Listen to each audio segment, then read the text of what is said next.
Hi, everyone. Good morning to you. 5:14 on the start of your Tuesday morning. If you're looking outside and your car is not in your driveway, you're not alone. Here's the reality. Car thefts all across Western New York are rising again. It seems more than 3,000 people had their cars stolen in the city of Buffalo alone last year. But now, why is this becoming a conversation again? Because last night we saw a heavy police presence in the city of Tonawanda after what appears to be a stolen car. Then, the other night, we saw a 14-year-old die at Amherst and Elmwood after a crash there in a stolen car. Yeah. So it's a tough situation right now. Yeah. It's something that we keep seeing over and over again. And maybe it hasn't happened to you. You probably know someone it's happened to. Yeah, I mean, 3,000 people in the city of Buffalo alone last year. You realize how big of a problem this actually is. And of course, they're working to combat this as well. We are going to join in with our TV viewers. So stand by for us as we merge in. And good news, we can see your names again. Oh. Stand by for us.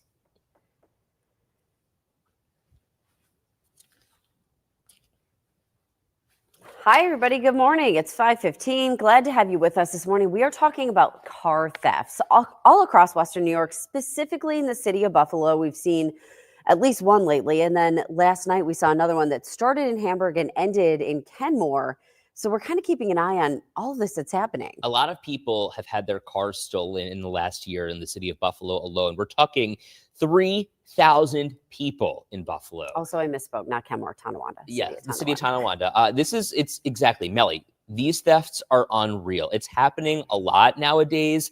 And one thing leads to another. And we saw the death of a 14-year-old in Buffalo as a result of now this chase and the stolen car. I mean, it's a whole big mess.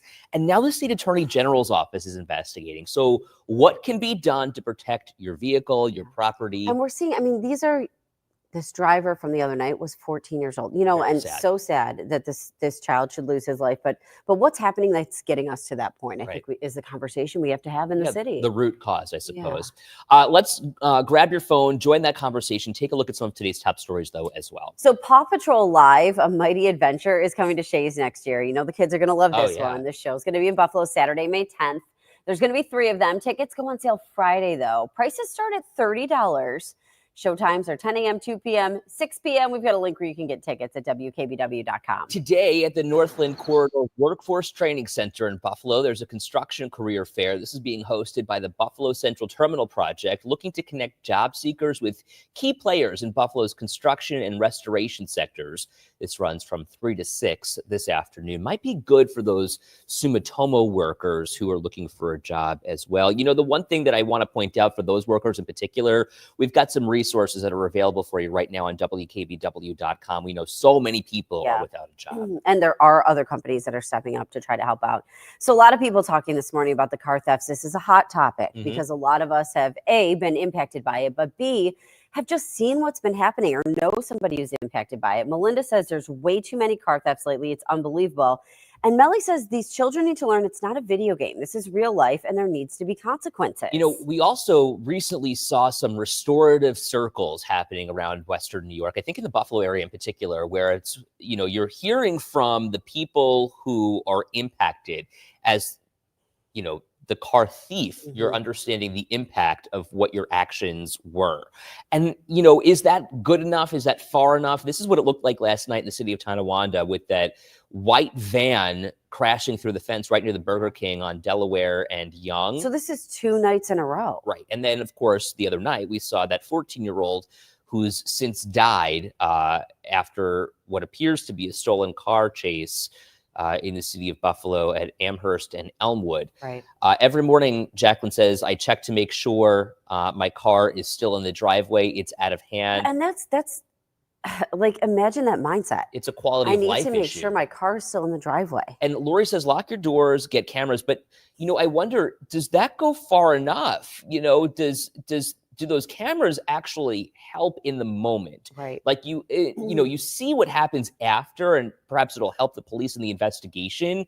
But I don't know that cameras really do much, even providing a deterrent. They're not as much of a deterrent as we wish they were, maybe. Connie says, lock your steering wheel. And I do know that, that is something that not only police, but car companies have said. Remember when the Kias were getting stolen so often, they were giving out, like, what do they call the clubs? And I would, like, I walk in the city of Buffalo a lot with my dog, and I would see them on cars. I do too. There's actually one on my street. It's not even a Kia, but people are just taking precautions because they're so concerned. Yeah. So to that point, I mean, people are doing just that, Yeah. locking the steering wheel. And Grace is saying a lot of stolen cars are not locked. That probably is true. We do see that still happening. You know what I mean? And there are people who, to this day, even though we say don't do it, leave their keys in their car. We've seen this, and it happens in the suburbs a lot too. Absolutely. And those car thefts aren't just happening in the city. Right. It's all over the place. I mean, you see what's happening. I mean, it was Hamburg initially that started all of this. And then Cindy says, why? Where are the parents? And, that's an interesting conversation too, because not every parent or not every child rather, has a parent who is present. And, we have this conversation so often that so many children are kind of left to find out and fend for themselves, get involved in the wrong places. And then this is what kind of provides that oversight, that parental mentality. Like, that's certainly part of it. You may also have parents who are working overnights when they just, think that their kids are where they're supposed to be, and then they're not, right? It's like, what kind of things are the kids getting involved in? And then when do parents have to, or caregivers have to take that extra step to try to, mitigate some of that? Right. Cameras aren't enough. Locks aren't enough. Connie says alarms. Christopher says this is just not the children. Adults put them up to this because there is almost no punishment for the kids. And isn't that an interesting thought? It's, again, when they're getting involved in the wrong places, the adults are saying, hey, you go do this, Christopher says, because there are fewer consequences for the child. Well, and you know what? The legal system can only go so far, right? Especially if these kids are teenagers and they're younger. And we've heard that conversation a couple of times. So then is it incumbent on the parents to say, now we need to take this a step farther. Right. You are not leaving the house. You are whatever punishment you should decide to put in place. And then how can you regulate that? Like, let's say if, as a parent, you have to be somewhere else. You've got to go to work. You've got to do whatever. And Grace says this is why you have to hold the parents responsible. Easier said than done, unfortunately, I think. But nonetheless, a great conversation. We love sharing your voice, and we're going to do so again at 8 o'clock for Second Cup. Coming up after this break, Aaron's tracking your 7 weather forecast. It's 5:21. You're watching Good Morning Buffalo.